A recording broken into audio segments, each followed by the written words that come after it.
ये ओपोजिशन पे बैठे हैं, तो आप क्या इसके बारे में आप क्या बोलेंगे और आपका नाम बताइए। मैं तो आपका दोषी हूँ, जगन भाई सोनोने। सबसे पहली मेन बात तो ये है कि यहाँ पर हमारे बहुत बड़े बड़े नेता आए हैं। गुजरात से सुरेश भाई सोनोने, नगर सेवक, जो गुजरात के दलितों के बहुत बड़े लीडर है, नगर सेवक है, सभापति है सुरेश भाई सोनोने। हमारे दूसरे नेताजी मुकुंदराव जी है, हमारे साहब है, और हमारे नेताजी, बाकी के कार्यकर्ता नेताजी, सभी लोगों में राष्ट्रवादी कांग्रेस पार्टी के सभी नेतागण हैं। तो हम सब लोगों की डिमांड ये है कि 60 साल का हमारा फारूक भाई 18 साल के युवा की तरह जब यहाँ पर दलित, मुस्लिम और हिंदू मुस्लिम एकता की बात करता है, और एकता फाउंडेशन के माध्यम से यहाँ पर सभी की एकता के लिए लड़ने वाला हमारा नेता है। मगर यहाँ पर हम लोग देख रहे हैं कि पूरा वन साइड काम हुआ है। यहाँ पर जो है पालदी के अंदर पूरा वन साइड काम हुआ है। 22 मुस्लिम समाज के जो बेरोजगार युवा अपने व्यवसाय कर रहे हैं, उनकी दुकानों को जलाया गया, और जला करके वो पूरी राख हो गई दुकानें। मगर फिर भी यहाँ पर शासन और प्रशासन को होश नहीं आया। सरकार का कोई धर्म नहीं होता है, मगर प्रशासन का भी कोई धर्म नहीं होता है, ये संविधान बोलता है। फिर भी सरकार के शासन प्रशासन जो है एक ही रंग में रंगा है, और उनको जो एक ही रंग दिख रहा है। तो इसलिए जो है हमारी डिमांड है कि यहाँ पर जो है कि ये 22 जो फैमिली है, इनको जो है यहाँ पर उनका पंचनामे जो किए हैं, नुकसान भरपाई जो है उनको मिलना चाहिए। और उसी के साथ साथ ये जो है, जो लोगों ने हमले किए, वो लोगों को भी अभी तक छोड़ दिया। यानी सिर्फ वन साइड पूरा कारभार यहाँ पर चल रहा है। वैसे देखा जाए तो जलगांव ग्रामीण के अंदर पालक मंत्री गुलाबराव पाटिल है, और गुलाबराव पाटिल पालक मंत्री होने के बाद में उनके पालदी में दंगे हो रहे हैं। तो उनके पालदी में जब दंगे हो रहे हैं तो नैतिक दृष्टिया गुलाबराव पाटिल, इन्होंने राजीनामा देना चाहिए। अगर वो राजीनामा नहीं देते, अगर ये 22 परिवार को जो है यहाँ पर जो है उनकी भरपाई नहीं देते, यहाँ पर जो हमारे उपोषण को जो बैठे जो पूरे कार्यकर्ता है, ये लोगों को अगर वो उपोषणार्थी को अगर न्याय इंसाफ नहीं देते, तो 11 फरवरी को हम जलगांव के अंदर ऑल इंडिया संविधान आर्मी और 10 संगठन की ओर से, और सभी राष्ट्रवादी कांग्रेस पार्टी से लेकर के दलितों की संगठन की तरफ से लेके हमारे मुक्ति मोर्चा से लेकर के, तो सभी बहुजनवादी, संविधानवादी, तिरंगावादी संगठन की ओर से हम लोग गुलाबराव पाटिल होश में आओ, पालक मंत्री पद का राजीनामा दो। पारधी गांव के तुम लोग होने के बावजूद भी, मंत्री होने के बावजूद भी, पालक मंत्री होने के बाद भी वन साइड काम कर रहे हैं। तो इस बात को लेकर के हम लोग जो है आक्रोश तिरंगा रेल रोको आंदोलन जो है दोपहर में 3 बजे छत्रपति शिवाजी महाराज, डॉक्टर बाबा साहेब अम्बेडकर और महान देशभक्त टीपू सुल्तान, इनकी प्रतिमाओं को पुष्पहार अर्पण करके हम लोग वहां पर जो है रेल रोको आंदोलन करेंगे। ये घोषणा करते हैं अगर फिर भी 11 तारीख के पहले अगर ये सब काम नहीं हुआ, इनको भरपाई नहीं मिली, तो फिर भी हम लोग जो है वही से रेल रोको आंदोलन होने के बाद में एक हाथ में तिरंगा, एक हाथ में संविधान लेकर के हम गुलाबराव पाटिल के घर पे जाएंगे, पालदी में घुसेंगे और लॉन्ग मार्च निकालेंगे। जय हिंद, जय भारत, जय तिरंगा, जय संविधान। यही कहूँगा कि ये जो पुरोगामी महाराष्ट्र है, जिसका नाम पूरे देश में और दुनिया में लिया जाता है, ये छत्रपति शिवाजी अम्बेडकर फूले जी की धरती है। और यहाँ पे जिस तरह से जुल्म हो रहे हैं, ये जो बात करते हैं मोदी साहब, सबका साथ सबका विकास, इस बात को कहीं ना कहीं ये कार्यक्रमों, ये हो रहा है घटना, पालदी की घटना, इससे इनकी जो विचारधारा है ये साबित हो जाती है कि सबका साथ सबका विकास नहीं, बल्कि सबका साथ और सबका विनाश। जो इनके विरोध है उनका विनाश, और जो इनके साथ है उनका विकास। तो आज पालदी के जो लोग यहाँ पर बैठे, हमारे मुस्लिम भाई, हम दलित मुक्ति सेना की ओर से उनको पूरा समर्थन करते हैं। और जो मांग उन्होंने रखे, कोई जायज मांग है, कोई नाजायज इनकी डिमांड नहीं है, भाई उनको हमको वैकल्पिक अरेंजमेंट करो, या हमारा जो घर बार लूट गया है उसको आप पुनर्स्थापित करने का काम करो, जो सरकार की जवाबदारी है।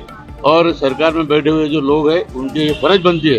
अब तो डबल ट्रिपल इंजन की सरकार हो गई है, तो इनका फर्ज है कि इन हमारे भाइयों को न्याय दिलाए, और न्याय नहीं मिले तो हमारे भाई ने जो घोषणा की है, मुझे लगता है कि हमें लोकशाही मार्ग जन आंदोलन करना चाहिए, और हमारा पूरा समर्थन इस आंदोलन को रहेगा।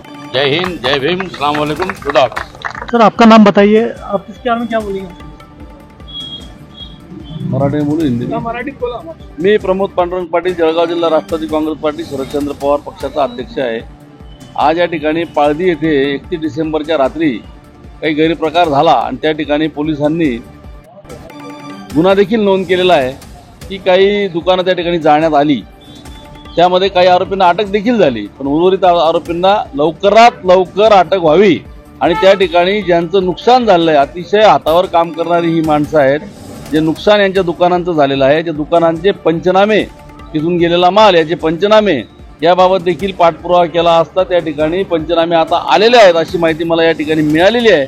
परंतु आलेल्या पंचनामे जर आलेले असतील तर शासनाने तात्काळ त्यांना सानुग्रह अनुदान किंवा जी काही भरपाईची प्रोसेस असेल ती तात्काळ पूर्ण करावी, यासाठी यांना उपोषणाला बसावं लागलं। हेच मोठं या ठिकाणी आज दुर्दैव आहे। तर तात्काळ शासनाने महाशय कलेक्टर महोदय व अन्य त्यांच्या विभागातील मदत पुनर्वसन विभागाने तात्काळ त्यांना मदत द्यावी, यासाठी ते उपोषणाला बसले आहेत। त्यांची मागणी अतिशय रास्त आणि अतिशय योग्य आहे, त्याला आम्ही राष्ट्रवादी काँग्रेस पार्टीचे सर्व पदाधिकारी या ठिकाणी उपस्थित आहोत। आमचा संपूर्णपणाने त्यांना पाठिंबा आहे। त्या ठिकाणी त्यांच्या भावना तीव्र आहेत की आमचा सगळा हातावरचा संसार होता, आमची दुकानं जळाली, आमचा माल गेला, तर आम्हाला शासनाने त्या ठिकाणी भरपाई द्यावी। बाकी कायदेशीर बाबी ज्या सुरू आहेत पोलिसांच्या, त्यामध्ये फक्त काहींना अटक देखील झालेली आहे, त्याबद्दल आमचं काही दुमत नाही, काही राहिलेलं नाही अटक व्हावी आणि मात्र यांना सानुग्रह अनुदान जे आहे ते मात्र तात्काळ मिळावं, यासाठी आमचं यांना पाठिंबा। आपलं नाव? प्रमोद पाटिल। आज हमारे पे जो 2014 के बाद से हालात आ रहे हैं, लेकिन ये लोग हैं हमारे हमवतन भाई के जो हमारे साथ है अभी तक, और आज इतना बड़ा हादसा हुआ है। 31 तारीख को पांडी में माननीय पालक मंत्री के ड्राइवर से और एक अरबाज नाम के लड़के की गाड़ी के हॉर्न पे से बातचीत हुई। तुम्हें भी नहीं बोले क्या उसको, बोला हॉर्नचा आवाज आला नाही का रे, मैंने बोला काका हॉर्नचा आवाज आला म्हणून तो बाजूला सरकलो। बस इतका बात थी की त्यांचे कुटुंब आले, त्यांचे मुलं आले, त्यांनी मारहाण केली, त्या अरबाजला मारलं, वातावरण शांत झालं। 11:30 वाजता यांनी निवडून 23 दुकानं फक्त मुस्लिम समाजाच्या लुटल्या आणि जाळून खाक केल्या। त्या ठिकाणी पोलिसांनी पोलीस फिर्यादी न होता त्या 22 दुकानातील एकाला बोलवलं, त्याच्याकडून फक्त फिर्याद देऊन घेतली। आम्ही साहेबांना सांगितलं की याला काय माहिती की माझ्या दुकानात काय होतं, हा फिर्याद देणारा कोण, परंतु त्यांनी एकाच व्यक्तीची फिर्याद घेतली। वास्तविक त्यावेळी पोलिसांनी फिर्यादी होणे आवश्यक होतं, पोलीस फिर्यादी झालेलं नाही। दुसरं 1 आणि 2 तारखेला कर्फ्यू लावला, त्याच्यामुळे कोणालाही जाता येत नव्हतं, कोणालाही फिरता येत नव्हतं। त्यानंतर आम्ही त्यांना तक्रार केलेली होती। 1 तारखेला हे लोकही गेले की आमची तक्रार त्यांनी घेतली नाही, 2 तारखेला हे सगळे गेले तरी तक्रार घेतली नाही, म्हणून आम्ही 3 तारखेला नियमानुसार एसपींना भेटलो, कलेक्टरला भेटलो आणि वैयक्तिक या सगळ्या 23 लोकांची वैयक्तिक फिर्याद आम्ही पोलीस स्टेशनला दिली, त्यांनी घेतली नाही म्हणून रजिस्टर एडी केली आणि ती त्यांना मिळाली। त्याच्यानंतर कलेक्टरने सांगितलं की मी आज महसूलचा पंचनामा करतो, त्यांनी महसूलचा पंचनामाचे आदेश दिले, महसूलचे लोक आले, त्यांनी पंचनामा केला। त्याच्यानंतर आम्ही 7 तारखेला कलेक्टरांना भेटलो, त्यांनी सांगितलं की महसूलचा पंचनामा आल्याबरोबर मी यांची आपत्ती व्यवस्थापन प्राधिकरणचे अध्यक्ष नात्याने कायदा 2005 कोर्ट कलम 4 प्रमाणे मी यांची त्वरित नुकसान भरपाई पुनर्विकसित हा शब्द आहे प्रॉपर त्याच्यात की जो तसा होता त्याला तसंच विकसित करून द्यायला पाहिजे, त्याप्रमाणे मी करून देईन, मला फक्त 3 मिळेल। आणि मग आम्ही 13 तारखेला धरणे आंदोलन केले, त्यावेळी त्यांनी शब्द दिला की तुम्ही धरणे आंदोलन का करताय, मी तुम्हाला करून देतो, माझ्याकडे फक्त अहवाल येणं बाकी आहे। मग आम्ही तहसीलला धरणगावला सर्टिफाईड कॉप्या मागितल्या, त्यांनी आम्हाला सर्टिफाईड कॉप्या दिल्या। यांनी 15 तारखेला कलेक्टरनी आणि 25 तारखेला परत धरणगावला पत्र येत आहे की तुमचा अहवाल अद्याप अप्राप्त आहे, म्हणून आम्हाला यांना नुकसान भरपाई देता येत नाही। म्हणजे कलेक्टरांचे आदेश धरणगाव तहसीलदार 3 तारखेपासून ते 25 तारखेपर्यंत काही व्हॅल्यू देत नाही। म्हणजे हा गौड बंगाल आहे की हे कोणाचं राजकीय दबाव आहे की काय आहे, तहसीलदार कलेक्टरचं ऐकणार की कोणाचं ऐकायला पाहिजे, परंतु कलेक्टरचं ऐकलं नाही। व आम्ही 25ला रीतसर या ठिकाणी पूर्व संध्येला उपोषणाला बसलो, तेव्हा 26 तारखेला सकाळी धरणगाव तालुक्याचा मंडळ अधिकारी येऊन आम्हाला इथे पत्र देतो की हे महेंद्र सुरवंशी तहसीलदार यांनी पत्र दिलेलं आहे की आम्ही आमचा अहवाल कलेक्टरांना पाठवलेला आहे, तुम्ही कृपया करून उपोषणाला बसू नका। मला कलेक्टरकडून ईमेल येतो, कृपया बसू नका, अहवाल अप्राप्त आहे, अहवाल येतात आम्ही यांची नुकसान भरपाई करू। त्याच्यानंतर PSI पार्टीचे काल आले परवा, त्यांनी सांगितलं की आम्ही त्यांच्यावर ऍक्शन घेतोय आरोपींना। हा एक महसूलचा भाग मी तुम्हाला सांगितला की आपत्ती व्यवस्थापन प्रमाणे जी आम्हाला नुकसान भरपाई मिळायला पाहिजे ती अद्याप मिळाली नाही। फक्त फक्त राजकीय दबाव। दुसरा विषय की 1 तारखेला गुन्हा रजिस्टर क्रमांक 1/2025 BNS कायद्यानुसार 326 ज्याच्या जन्मठेपेची शिक्षा आहे तो कायदा लावून त्यांनी अख्यात 25 लोकांच्या विरोधात गुन्हा दाखल केला, परंतु 2 तारखेला फक्त 8 लोकांना पकडलं। त्यांची PCR 2 दिवसाची घेतली। त्यांनी जरी FIR मध्ये लिहिलं असलं की 86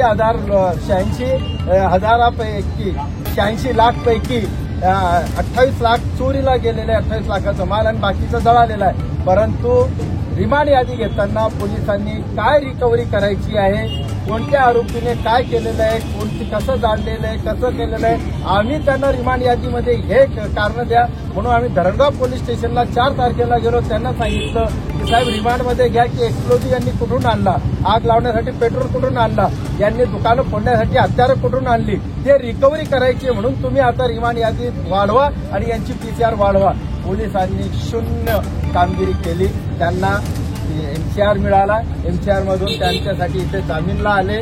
जामीनमध्ये पोलिसांनी फक्त नेहमीप्रमाणे सट्ट्यापट्ट्याचा आपला रिपोर्ट असतो तसाच पाठवला आणि इमिडिएट या ठिकाणी त्यांना 10 दिवसात जन्मठेपेचा शिक्षा असलेल्या कलमाखाली 10 दिवसात त्यांना जामीन मिळाला। हे माझ्याकडे कागदपत्र आहे, मी जे काही बोलतोय ते कागदपत्रावर आधारित आहे। आम्ही 1, 3, 5, 9, 13 यावेळी पत्र दिलं, काही उपयोग नाही, एसपींना भेटलो, काही उपयोग नाही। कारण एकच आहे, जळगाव जिल्ह्याचे पालकमंत्र्यांचे जे गाव आहे त्यांच्या नात्यातल्या मुलांच्याकडून हे चुका झालेल्या आहेत आणि त्याच्यामुळे आम्हाला न्याय मिळत नाही, म्हणून आम्ही या ठिकाणी बसलो। आज आमचा 4था दिवस आहे।